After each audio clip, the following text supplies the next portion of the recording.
Okay, this is our last section for 0314, and we're going to end on imaginary numbers, aka complex numbers.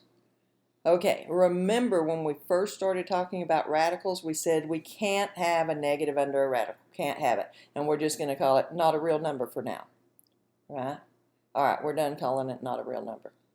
Okay, so we're going to say, let's just let that square root of -1, remember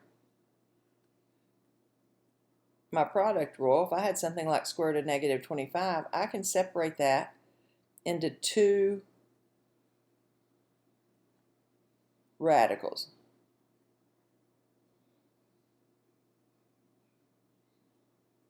Right, and evaluate each one. So anytime I have a negative, I'm just going to pull out that -1 and call it I. We're just going to call it I. Okay, it's unfortunate that it's called imaginary, and it really is called imaginary because when they first discovered these numbers, not invented them, when they first discovered how this works, the other mathematicians of the time, and we're talking hundreds and hundreds of years ago, made fun of them and their imaginary numbers. So it's unfortunate right now because it makes people think, oh, this is just some made up stuff for us to have to, do something in math. That's not true. If we didn't understand how imaginary numbers work, we wouldn't have electricity. It describes electric current flow, water flowing over rocks around curves and things like that, ice crystallizing. So we wouldn't be able to have the society we have without these imaginary numbers. Okay, so all I have to do, if I have a negative under a radical now, is just pull that negative out and make it an I, and then work with the radical. And the great thing is, once it's an I, it works like any other variable, okay, with one exception. Because I is the square root of -1, thing about this, if I squared both sides of this equation, I squared then just equals -1. So anytime the I works like any other variable, so if you had to multiply an I times an I, you'd get an I squared. Anytime you get an I squared, just change it to -1. It's really easy, right? It's really, working with complex numbers are some of the easiest stuff. If you can work with radicals, it's the radical part that's not so easy.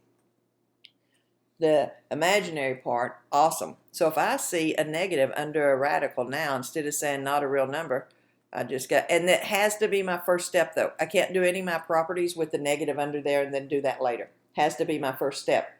Or on some problems, I'm going to get the wrong answer. So first step always, just pull the negative out and make it an I. And then treat it like anything, any other variable, and work with the radical. Square root of 25 is 5. So that's 5i. Okay? Oh, this negative has nothing to do with the radical, remember? But this negative, I need to pull out and make an I. Okay, so now square root of 81 is 9. And because we treat it like a variable, it doesn't matter really if the I is before or after the 5, but we treat it like a variable, and we usually put that after the number. Okay, pull that out.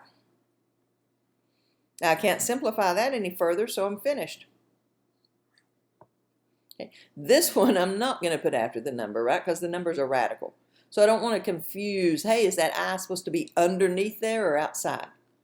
I want it obviously to be outside by putting it in front. Okay, pull out the I and do square root of 44. I can simplify square root of 44 because it is, if I wrote it in its prime factored form, 2 squared times 11, 4 times 11. So 1, 2 can come out, but the 11 stays in. Yeah, the only thing difficult about the imaginary numbers are the radicals.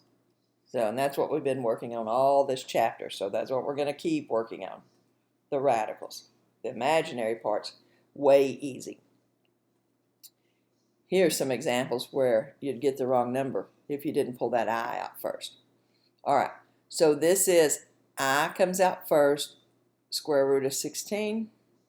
I comes out first, square root of 25. Okay? Once it's the I, it works like anything else. So I can do the I times I, which is I squared. Square root of 16 is 4. Square root of 25 is 5. And don't forget, anytime you get an I squared, that's -1. So -20, final answer. I comes out first. Okay, I comes out first. Then I can worry about my radicals, and only then. I times I is I squared. 6 times 5 is 30.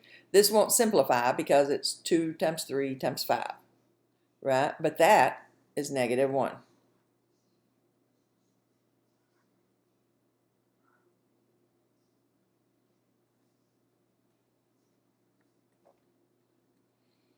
Okay, same thing. I comes out first. I comes out first. Okay. Now you can simplify, these numbers are pretty small, or you can simplify that first because that's 2 cubed, right? Or you can multiply them together. Any way you want to do it. So this is -1 now. And then this is 2 to the 4th times 3. So 2 times 2 is 4, times 2 is 8, times 2 is 16, 16 times 3. So however you want to simplify your radicals, by now you should be getting pretty well versed at it. Okay, so go, if you need to keep going and doing that factor tree to figure out what it is, you can. 2 goes into 4 2 times. So 2 2's can come out. It goes evenly, so there's no 2's left. But 2 squared is 4.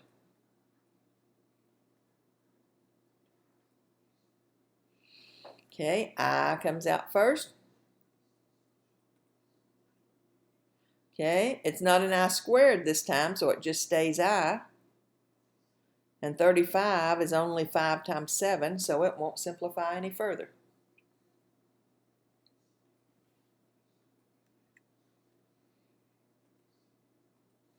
Okay, I comes out first. I comes out first.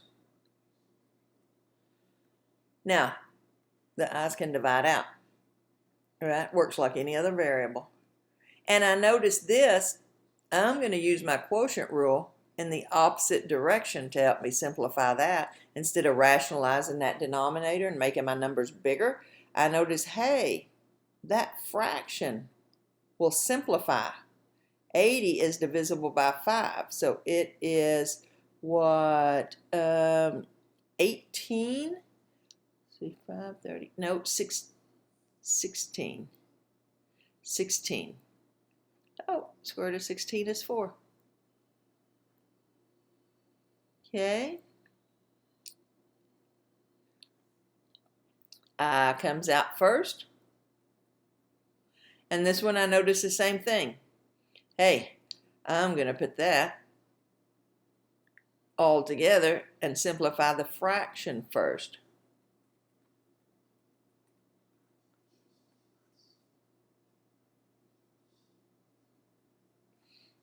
All right. Okay. Complex numbers are when your number is written in this form. This is the imaginary part. So all those we've done so far, right, there was no plus or minus between them, right? We wound up with just an I if we had an I. Some I squared is -1. But in this form, that's called the standard form. A is the real number part, and B is the imaginary part. So on those that we've been doing, if some of them said, let's say we had 5i, and it said leave your answer in standard form, I would need to do this. Because that's standard form. You got a real number plus the imaginary part.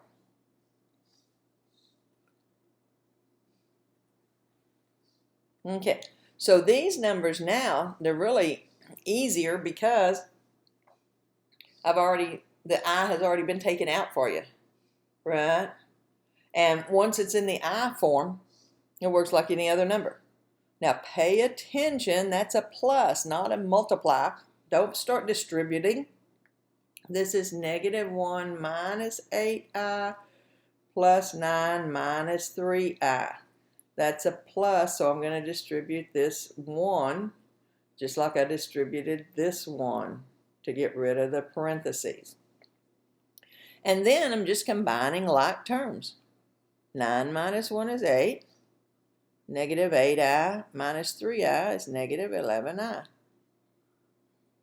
Right? And that's in standard form. Same thing here. This is 3 complex numbers being added together. And they're all being added, so I can just get rid of those parentheses because multiplying by a +1 doesn't change anything. Whoops, there's a -7. I'm going to just go ahead instead of writing two stupid signs next to each other.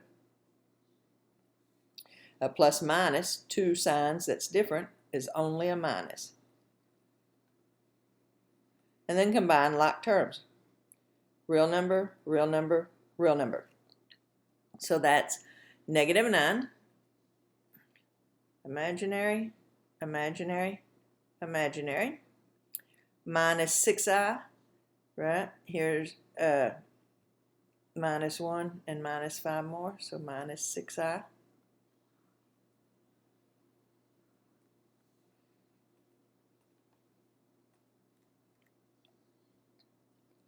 Okay, now we're subtracting, so I got to be careful when I get rid of those parentheses. -1 plus 2i minus 4 minus I.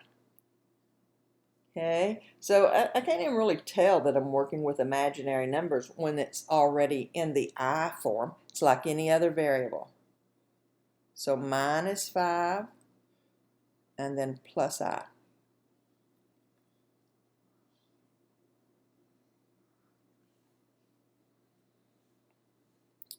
Okay, 8 minus 5i minus 12 plus 3i. Watch out for that negative. 8 minus 12 is -4. -5i plus 3i, -2i.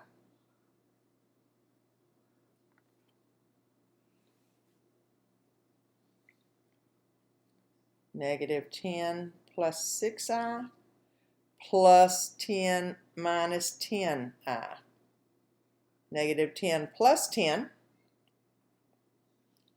Okay, 6i minus 10i. So that's my answer unless the instructions, which they don't here, but if on My Lives Plus the instruction says leave your answer in standard form, then that's standard form. On the test, the excuse me, the -4i would be fine. All right, so that's adding and subtracting. Let's multiply now. Okay, it's nothing new at all. 24i plus 18i squared. But anytime you have an I squared, that's a -1. So anytime you have an I squared, just replace it with -1. Now don't forget this is 18 times I squared. So I got to have 18 times -1, which is 24i minus 18. That's fine, unless it says leave it in standard form. Then it's got to be like this.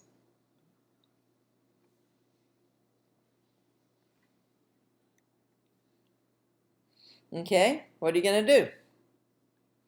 Yes, distributive property, FOIL, whatever you want to call it. 6 times 2 is 12, plus 24i, minus 8i, minus 16i squared. All right, now don't forget, this is -1. So this is combining like terms, 12, 24i minus 8i plus 16i, negative 16 times negative 1 plus 16. Okay, so 28 plus 16i.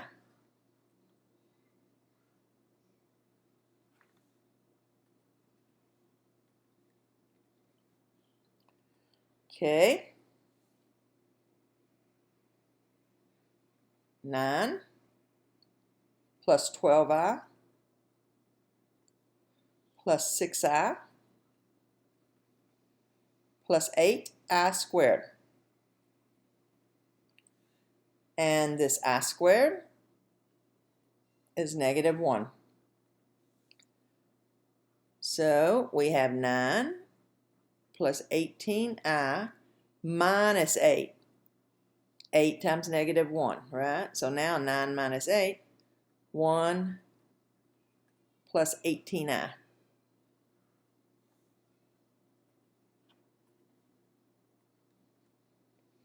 Okay. What I have to remember is that I is the square root of negative 1. So I is a radical, whether it looks like it or not, right? It is the square root of negative 1. So just like I can't have a radical in the denominator, that means I also can't have an I in the denominator. But that's okay. We know how to rationalize the denominator. What am I going to multiply this by? I hope you remembered if there's a plus or minus, it's the conjugate. So 1 plus I. Whatever you do to the bottom, same thing to the top. All right, so on the top I have 2 times 1 plus I. And on the bottom, because it's the difference of squares, I know how it multiplies out. You can do this if you want. I'm not. So square the first one, make it a minus, and square the second one. But remember, I squared is negative 1. So now on the top, I still have 2 times 1 plus I. But on the bottom, I have 1 minus negative 1. 1 plus 1. Oh, I'm glad I didn't multiply that through, because now I just had to factor it back out.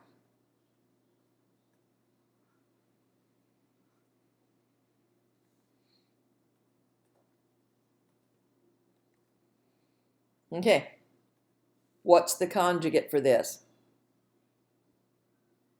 Yep, 2 minus 2i. So same thing on the top.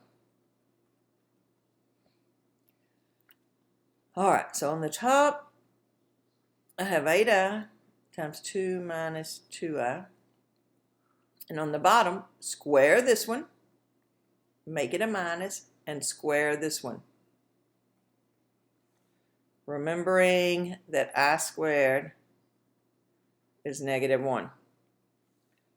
So now technically, if I have an I here, I got to multiply that out too. Look, I'm going to have some I squares, but let's see if it'll simplify first. But I have to multiply it out if there's something that will change. Okay.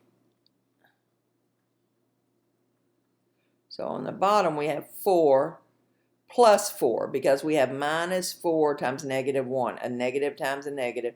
4 plus 4 is 8. Oh, yeah. See? I don't want to do that to my last step.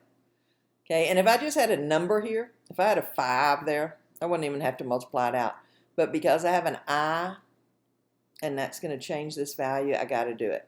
So I'll have 2i minus 2i squared. What is I squared? Okay, so we have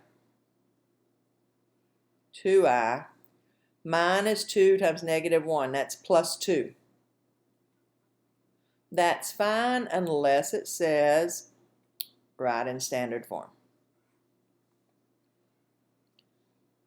One more. Okay, what do you think I'm going to multiply this by? I don't have a plus or minus, so I don't have to do that conjugate. Yeah, just like those when I just had square root of 2. Multiply by the same thing. Multiply by itself. Same thing to top and bottom. So on top I have I times 5 minus I. And on bottom I have I squared, which is -1.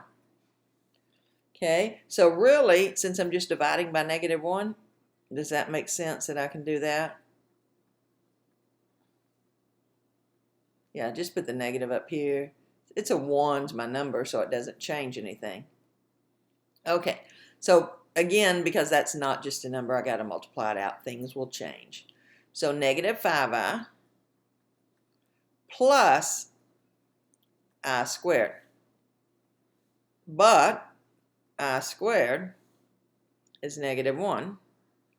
So really, we have -5I minus 1.